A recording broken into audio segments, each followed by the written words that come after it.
The Halo Stables yard will get underway in race 1 on Friday, where Western Jack will step out. And Alan, it's going to be a case of one day will be someday for this fellow. I agree, Nadine, and hopefully one day will be Friday, but always there on the fringes and just needs a little bit of luck. Similar could describe Aphrodite, who will step out in the following race, race 2.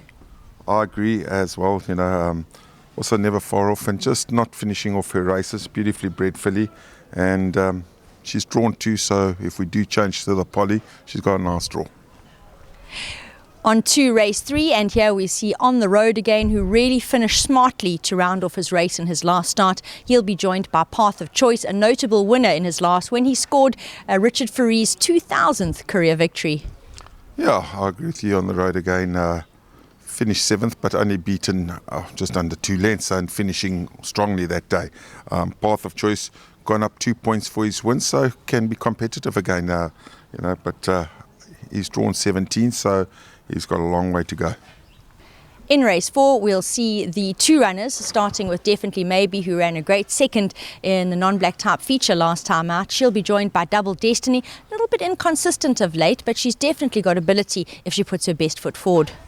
Yeah, Double Destiny, definitely she has the ability, and I think, she's come down the rating slowly.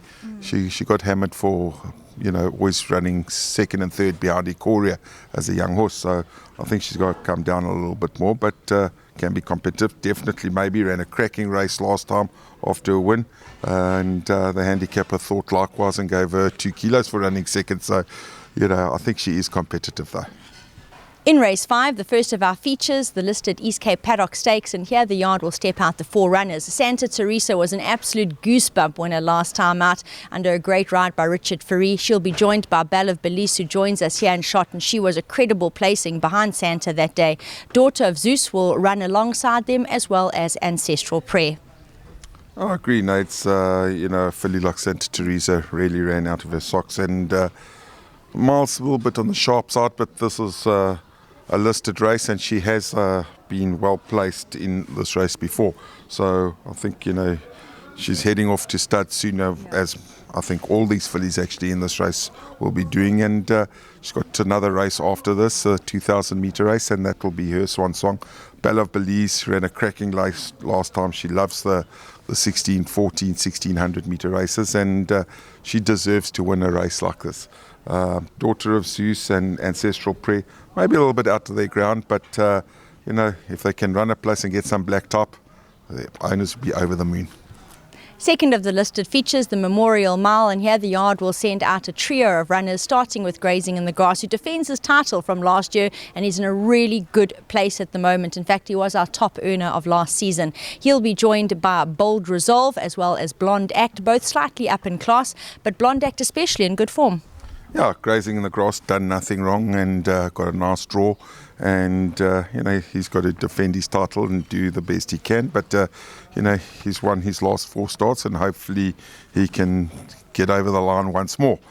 Blonde Act really in top form, and he's really been a consistent horse, likes to get into a fight and doesn't lie down in a finish, so if it comes to a ding-dong battle, he's got hearts and guts.